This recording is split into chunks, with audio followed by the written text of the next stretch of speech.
ادامه گفتارهای رادیوی فرهنگ.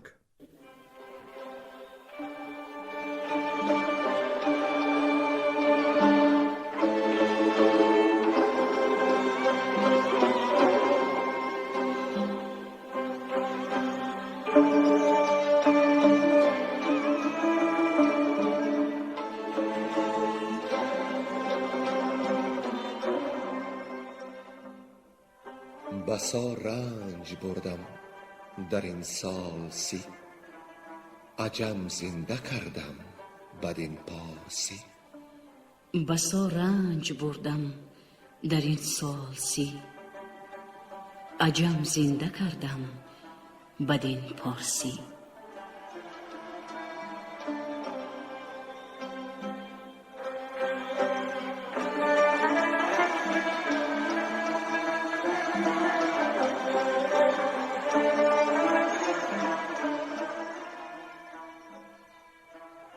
محفل ادبی به استقبال جشن هزاره شاهنامه بیزوال ابوالقاسم فردوسی. صدر محفل لایق شیرعلی.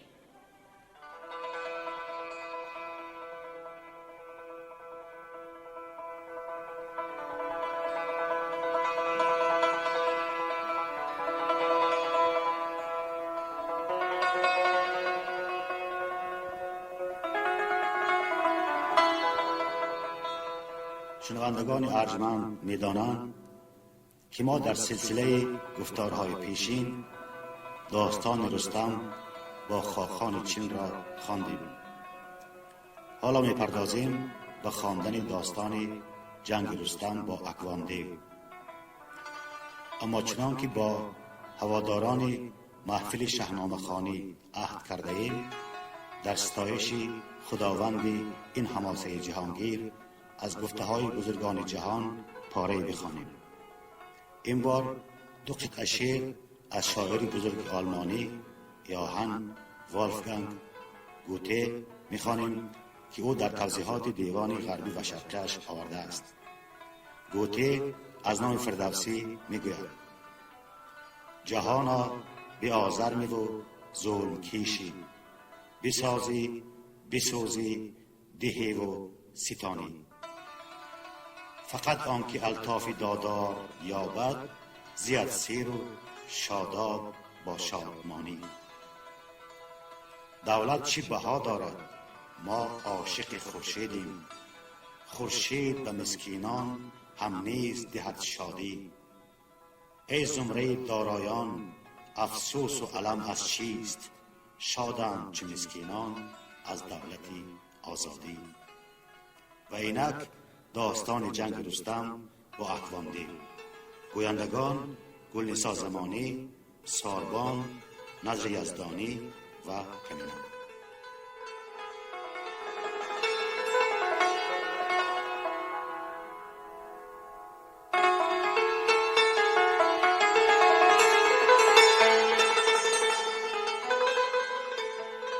آغاز داستان.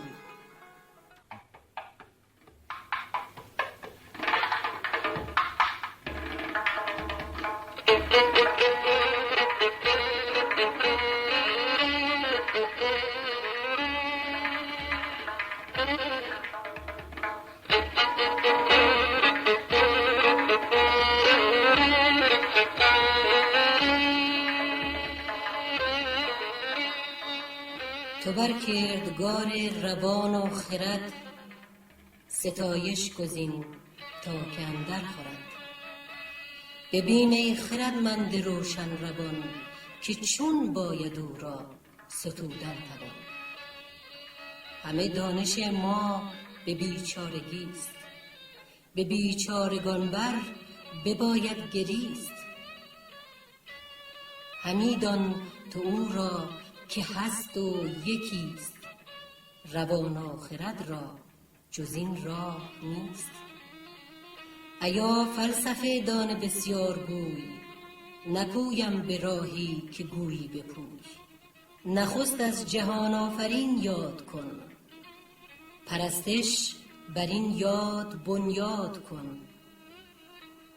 کزوی است گردون گردان به پای، هموی است بر نیکویی رهنمای. و دیگر که بر سرت گردان سپهر، همی نو نماید هر روز چهر. نباشی بر این گفته هم داستان، که دهقان همی گوید از باستان. خردمند که این داستان بشنود، به دانش گراید بدین نگرود. ولیکن چو معنیش یاد آوری، شود رام کوته کند داوری. تو بشنو ز گفتار دهقان پیر، اگرچه نباشد سخن دلپذیر.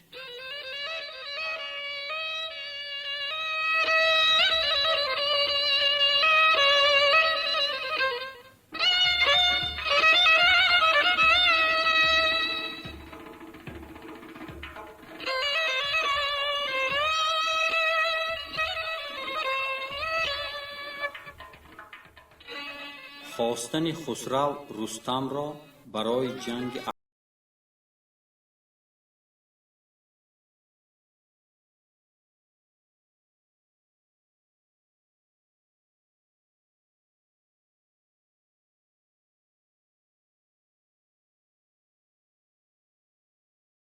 سخنگوی دهقان چنین کرد یاد، که یک روز کیخسرو از بامداد، بیاراست گلشن بسان بهار.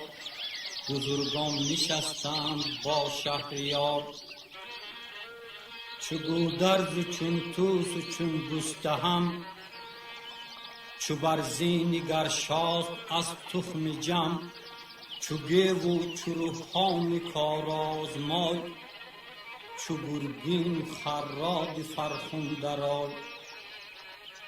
به یاد شهنشاه خوردند جام، و می خوردن اندر همه شادکام. چو از روز یک ساعت اندر گذشت، بیامد به درگاه چوپان ز دشت. بشد پیش خسرو زمین بوسه داد، چنین گفت با شاه فرخ نژاد، که گور پدید آمد اندر گله، چو دیوی که از بند گردد یله. یکی نره شیر است گویی دژم، همه بگسلد یال از خانزی هم. همان رنگ خورشید دارد درست، سپهرش به زراب گویی بشست. یکی برکشیده خط از یال اوی، ز مشکی سیه تا به دنبال اوی. سمند بلند است گویی به جای، به گردی سرین و به دست و به پای. بدانست خسرو که آن نیست گور، که بر نگذرد گور ز اسپ بزرگ. و دیگر که خسرو جهان دیده بود، ز کارآگهان نیز بشنیده بود، که آن چشمه بود که اکوان دیو، جهان گشت از او پرفغان و غریو. که چوبان همه دارد آنجا گله، بر آرامگه کرده بودش یله. و چوبان چنین گفت کین گور نیست، بدانستم اکنون تو ایدر میست. وز آن پس به گردان چنین گفت شاه، که ای پهلوانان با فر و جاه. گوی باید اکنون چو شیر ژیان، ز گردان که بندد بدین در میان. نگه کرد خسرو به هر کس بسی، نیامد ز گردان پسندش کسی. نشایست جز رستم زال کس، که باشد بدان کار فریاد رس. یکی نامه بنوشت پر مهر و داد، ز گردان به گرگین میلاد داد. بدو گفت خسرو به فرخنده فال، ببر نامه من بری پوری زال. چو برخواند این نامه زان پس بگوی که فری من از توست ای نامجوی. یکی روی بین مای و خیز ای درای، چو نامه بخوانی به زابل مپای.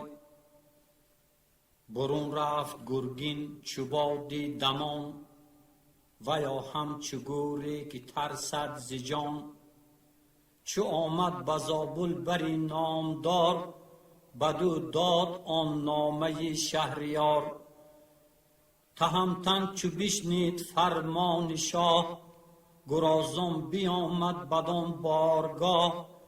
ببوسید خاک از بری تخت اوی، همی آفرین خواند بر بخت اوی. چنین گفت شاها مرا خواستی، کنون آمدم تا چی آراستی. چو خسرو ورا دید بنواختش، بران خسروی گاه بنشاختش. بر رستم چنین گفت کای پهلوان، همیشه بزی شاد و روشن روان. مرا روز فرخ به دیدار توست، همه بختم از جان بیدار توست. یکی کار پیش آمده پیلتن، تو را خواستم زین بزرگ انجمن. چنین گفت چوبان که گوری یله، پدید آمدن در میانی گله.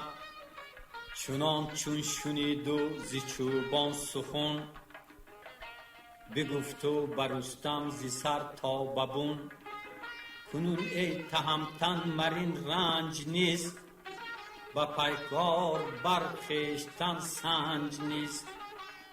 برو خویشتن را نگه دار از اوی، مگر باشد آهرمنی کینه جوی. چنین گفت رستم که با بخت تو، نترسد پرستنده تخت تو. چه دیو و چه شیر و چه نر اژدها، ز شمشیر تیزم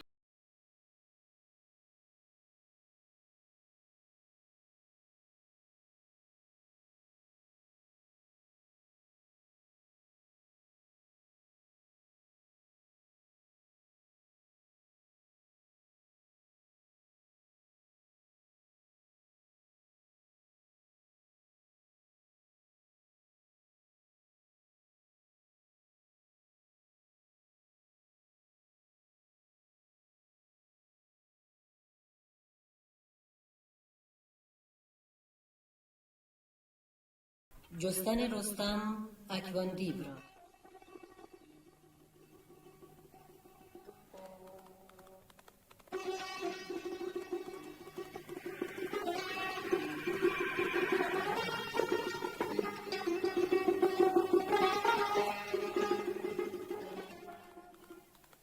برون شد به نخچیر چون نره شیر، کمندی به دست اژدهایی به زیر. به دشتی کجا داشت چوپان گله، بدانجا گذر داشت دیو یله. 3 روزش همی جست از آن مرغزار، همی کرد بر گرد اسبان شکار.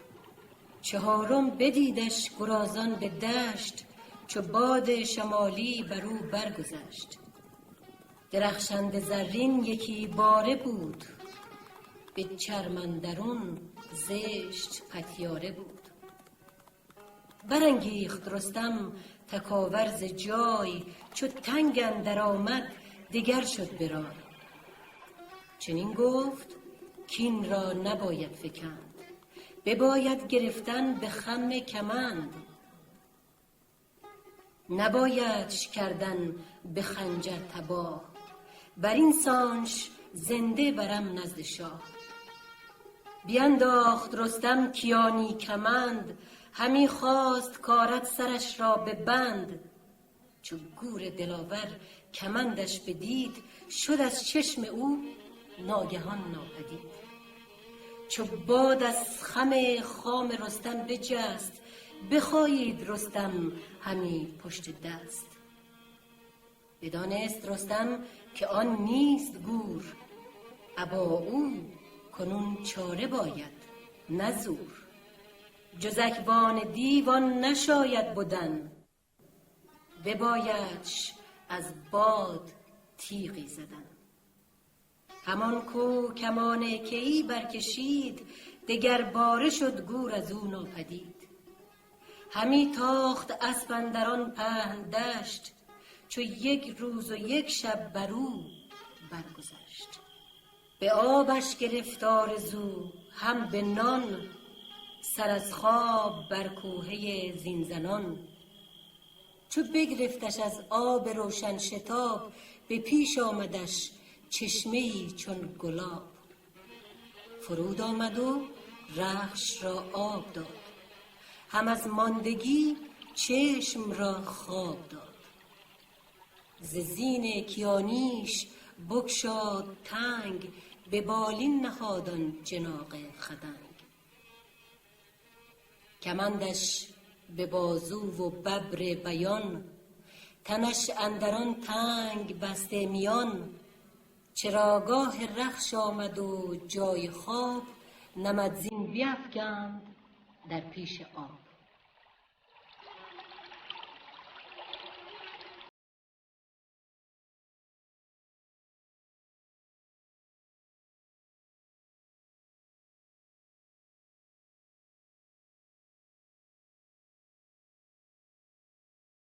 انداختن اکوان دیو رستم را به دریا.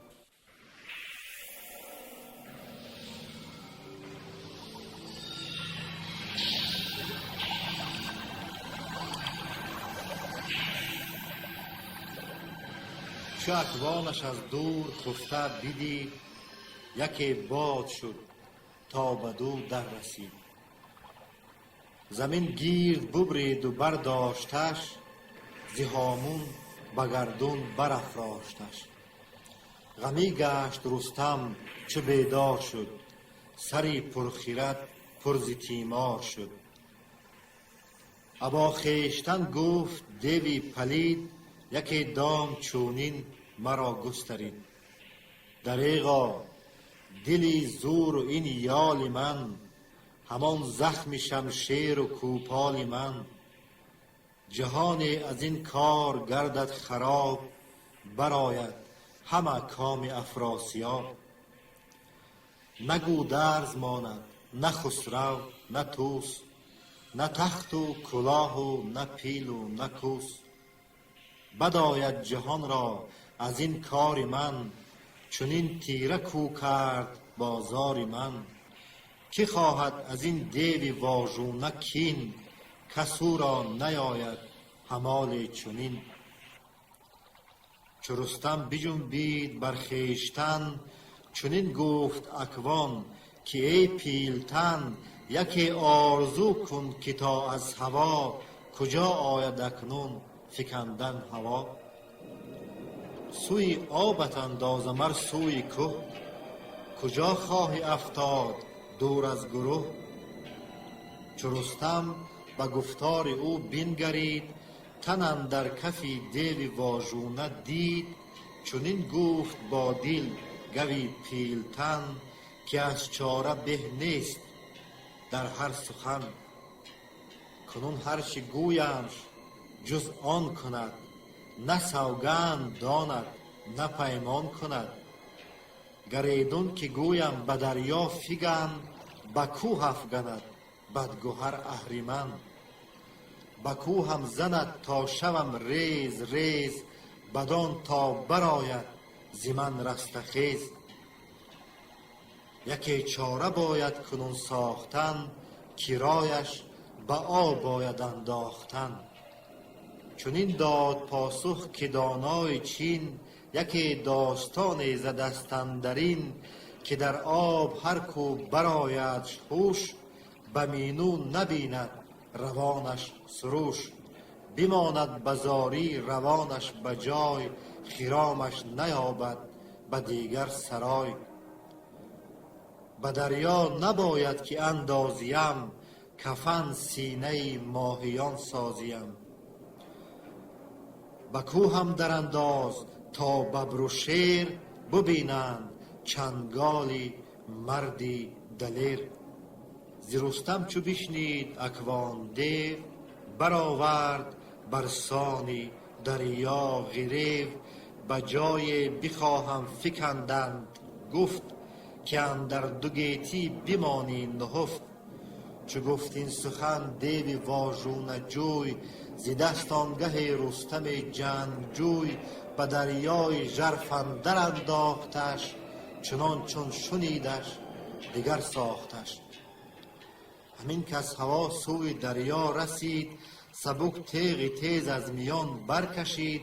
نهنگان که کردند آهنگ اوی ببودند سرگشته از چنگ اوی. به دستی چپ و پای کردی شنا و دیگر ز دشمن همه جوست راه. ز کارش نیامد زمان درنگ چنین باشد آن کو بود مرد جنگ. ز دریا به مردی به یک سو کشید برآمد به خشکی و هامون بدید. ستایش گرفت آفریننده را رهاننده از بد تنی بنده را. برآسود و بگشاد بند از میان بری چشمه بنهاد ببری بیان. کمند و سلیحش چو بفکند نم زره را بپوشید شیر دژم. بدان چشمه آمد کجا خفته بود برو دیو بدگوهر آشفته بود. نبود رخشی رخشان در آن مرغزار جهانجو شد تند با روزگار. برآشفت و برداشت زین و لگام بشد در پی رخش ناشاد کام. پیاده همی رفت جویان شکار به پیش اندر آمد یکی مرغزار. همه بیشه و آبهای روان به هر جای دراج و قمری نوان. گلهدار اسپان افراسیاب به بیشه درون سر نهاده به خواب. دمان رخش بر باد پایان چو دیو میانی گله برکشیده غریو. چو رستم بدیدش کیانی کمند بیفگند و سرش اندر آمد به بند. بمالیدش از گرد و زین برنهاد ز یزدان نیکی دهش کرد یاد. لگامش به سر برزد و برنشست بران تیز شمشیر بنهاد دست. گله آن کجا بود یکسر براند به شمشیر بر نام یزدان بخواند. گلهدار چون بانگ اسپان شنید سراسیمه از خواب سر برکشید. سواران که بودند با او بخواند بر اسپی سرافرازشان برنشاند. گرفتند هر کس کمند و کمان بدان تا کی باشد چنین بدگمان. کی آرد بدین مرغزار آمدن به نزدیک چندین سوار آمدن. پس اندر سواران برفتند گرم که بر شیر جنگی بدرند شرم. چو رستم شتابندگان را بدید سبک تیغ کین از میان برکشید. بغرید چون شیر برگفت نام که من رستمم پور دستان سام. به شمشیر از ایشان دو بهره بکشت چو چوپان چنین دید بنمود پشت. گریزان رستم پس اندر دمان به بازو فکنده به زه بر کمان.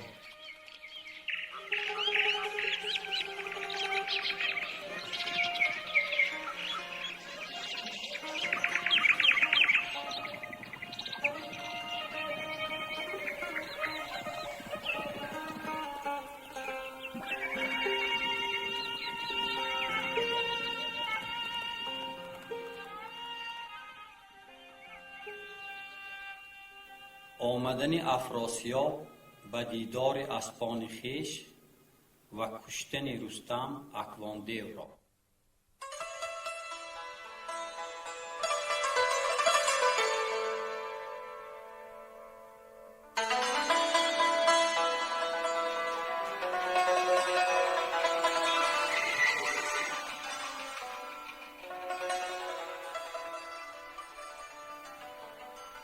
چوباب از شگفتی همان در شتاب،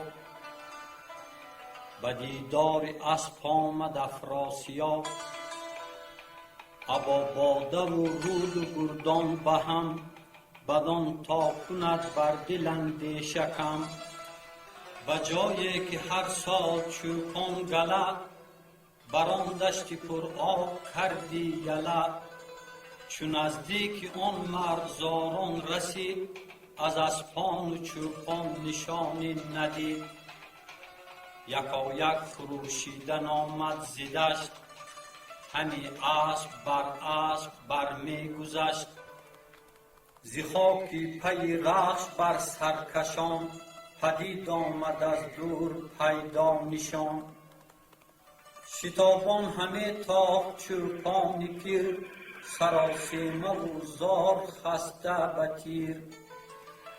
چو چوپان بری شاه توران رسید، بگفت از شگفتی هر آن چشم بدید. که تنها گله برد رستم ز دشت، ز ما کشت بسیار و خود برگذشت. ز ترکان برآمد بس گفت و گوی، که تنها به دشت آمدیم کینه جوی. بپوشید باید یکایک سلیح، که این کار ما برگذشت از مزه. چنان خوار گشتیم زار و زبون، که یک تن سوی ما گراید به خون. همه ننگ این بگذرد بر گله، نشاید چنین کار کردن یله. سپهدار با 4 پیل و سپاه، پسی رستم اندر گرفتند راه. چو گشتند نزدیک رستم کمان، ز بازو برون کرد و آمد دمان. بر ایشان ببارید چون ژاله میغ، چه تیر از کمان و چه پولاد تیغ. چو افگنده شد 60 گردی دلیر، به گرز اندر آمد ز شمشیر و تیر. 40 دیگر از نامداران بکشت، غمی شد سپهدار و بنمود پوشت. از او 24 پیلی سفید، شدند آن سپاه از جهان ناامید. پسی پشتشان رستمی گرزدار، 2 فرسنگ برسان ابری بهار. همه گرز باری همچون تگر، همی چاک چاک آمد از خود و تر. چو برگشت و برداشت پیل و رمه، بنه هرچه آمد به چنگش همه. چو آمد گرازان بری چشمه باز، دلی جنگ جویش شده جنگ ساز. دیگر باره اکوان بدو باز خورد، نگشتی بدو گفت سیر از نبرد. برستی ز دریا و جنگی نهنگ، به دشت آمدی باز پیچان به جنگ. ببینی تو اکنون همان روزگار، که دیگر نجویی همه کارزار. تهمتن چو بشنید گفتار دیو، برآورد چون شیر جنگی غریو. ز فتراک بگشاد پیچان کمند، بیفکند و آمد میانش به بند. بپیچید بر زین و گرزی گران، برآهیخت چون پتک آهنگران. بزد بر سری دیو چون پیلی مست، سر و مغز پایش به هم برشکست. فرود آمد و آبگون خنجرش، برآهیخت ببرید از تن سرش. همی خواند بر کردگار آفرین، کزو دید پیروزی روز کین. تو مردیو را مردمی بد شناس، کسی کو ندارد ز یزدان سپاس. هر آن کو گذشت از رهی مردمی، ز دیوان شمر مشمرش زادمی. خرد کو بدین گفته ها نگرود، مگر نیک معنیش می نشنود.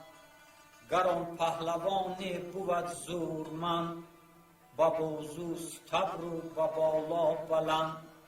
گوان خان و اکوان دیوش مخوان، ابر پهلوانی بگردان زبان.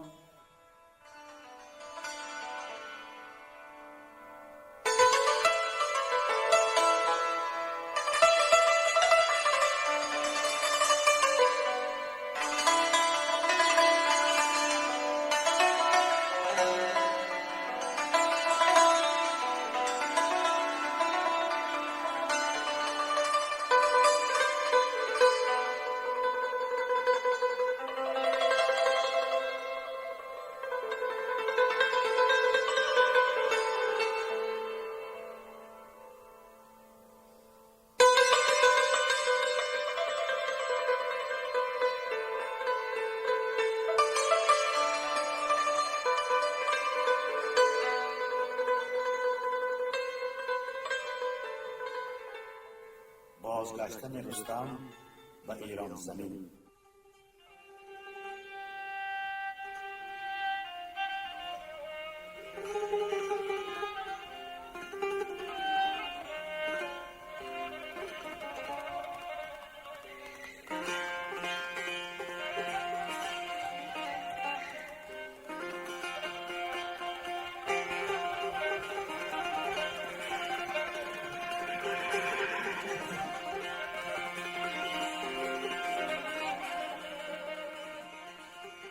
چو ببرید رستم سر دیو پست، بر آن باره پیل پیکر نشست.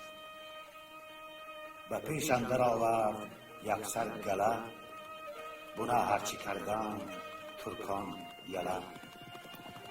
همی رفت با پیل و با خواسته، وزو شد جهان یکسر آراسته.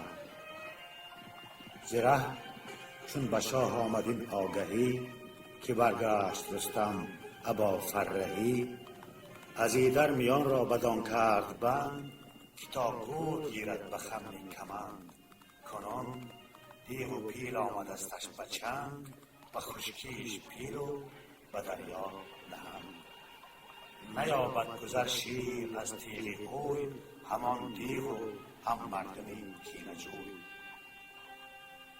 پذیره شدن را بیاراست شاه، به سر برنهادند گردان کلاه. درفشی شهنشاه با کرنای، ببردند با ژنده پیل و درای. پذیره شدندش دمادم سپاه، بدان شادمانی جهاندار شاه.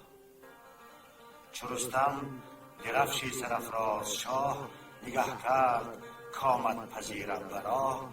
فرود آمد و خاک را داد بوس، خروش سپاه آمد و بکن کوس. پیاده شدندش ز لشکر سران، شهنشاه بر زین بیفشرد ران.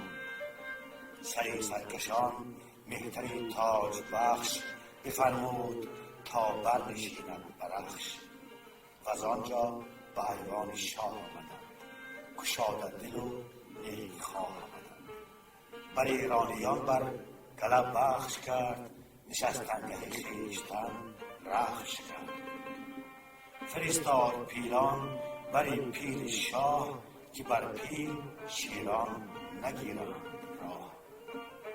یکی هفته ایوان بیاراستند، می و رود و رامشگران خواستند. به می رستم این داستان برگشاد، ز اکوان همی کرد بر شاه یاد. که گوری به خوبی ندیدم چنو، بدان یال و آن کتف و آن رنگ و. چو شمشیر بدرید بر تنش پوست، برو بر نبخشود دشمن نه دوست. سرش چون سر پیل و مویش دراز، دهان پر ز دندانها چون گراز. دو چشمش سفید و لبانش سیاه، تنش را نبایست کردن نگاه. بدان زور و آن تن نباشد هیون، همه دشت از او شد چو دریای خون. سرش کردم از تن به خنجر جدا، چو باران از او خون شدم در هوا. از او ماند کیخسرو اندر شگفت، چو بنهاد جان آفرین برگرفت. بران کو چنین پهلوان آفرید، کسی این شگفتی بگیتی ندید. که مردم بود خود به کردار اوی، و مردی و بالا و دیدار اوی. همی گفت اگر کردگار سپیر، ندادی مرا بهره از داد و مهر. نبودی بگیتی چنین کهترم، که هزمان بدو پیر و دیوش کرم. 2 هفته بدان گونه بودند شاد، ز بگماز و از باز کردند یاد. 3 دیگر تهمتن چنین کرد رای، که پیروز و شادان رود باز جای. مرا بوهه زال سام است گفت، چنین آرزو را نشاید یافت. شوم زود و آیم به درگاه باز، بباید دیگر کینه را کرد ساز. که کین سیاوش و اسب و گله، نشاید چنین خوار کردن یله. در گنج بگشاد شاه جهان، گران مایه گوهر که بودش نهان. بیاورد و پر کرد جام 3 گنج، به زر بافته جامه شاه 5. غلامان رومی به زرین کمر، پرستندگان نیز با طوق زر. ز گستردنی ها و از تخت عاج، ز دیبا و دینار و پیروزه تاج. به نزدیک رستم فرستاد شاه، که این هدیه با خویشتن بربران. یکی روز با ما بباید بودن، و آن پس همه رای رفتن زدن. ببودند و خوردند با هم نبید، و شبگیر جز رای رفتن ندید. 2 فرسنگ با او بشد شهریار، و پدرود کردن گرفتش کنار. چو با راه رستم هم آواز گشت، سپهدار از آن جایگه بازگشت. جهان پاک بر مهر او گشت راست، همی گشت گیتی بدان سان که خواست. بر این گونه گردد همی چرخ پیر، گهی چون کمان است و گاهی چو تیر. از این کار اکوان سخن شد بسر، ابا پهلوان رستم نامور. کنون رزم بیژن بگویم که چیست، کز آن رزم یکسر بباید گریست.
شما محفل ادبی را به استقبال جشن هزاره شاهنامه ابوالقاسم فردوسی شنیدید.